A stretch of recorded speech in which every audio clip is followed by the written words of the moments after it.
So for this post, I'm going to talk about the benefits of collaborative social media. So as the class approaches its end, I just want to say thank you to Professor Lavian for a great semester and for teaching us the course material. This is truly one of the most rewarding classes I've taken at UC Berkeley, and one of the most fun experiences I've had in terms of a class, and frankly one of the most applicable to the career that I want to pursue.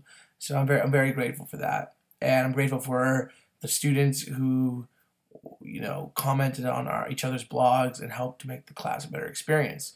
So with that being said, I think that the collaborative social aspect of the class had three main outputs.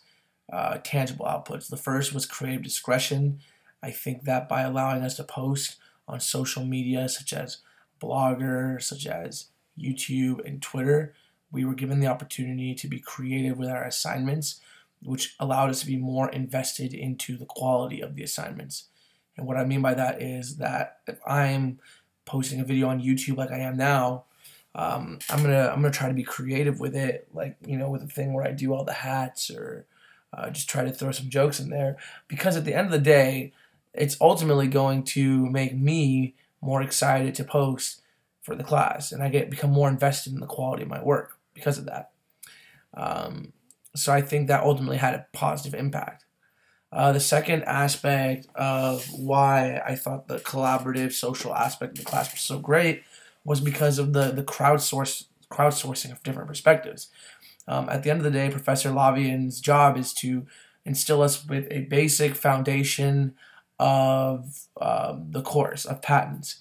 And from there, it's our job to use that foundation to interact with each other, to share our different perspectives on the subject material, and ultimately learn as much as we can from each other. Because when you crowdsource perspectives from your peers, at the end of the day, you're maximizing your learning experience. And then finally, content interactivity. I think that learning in a lecture type setting works for some people, but for most people, they learn by being interactive with the course subject material.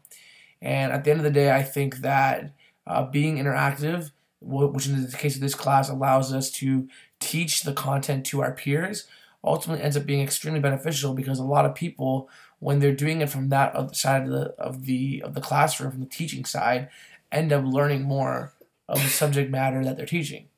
And so that interactivity, that being able to discuss the content freely and even teach it, ultimately allowed us to not just memorize facts about patents, but to truly absorb the information.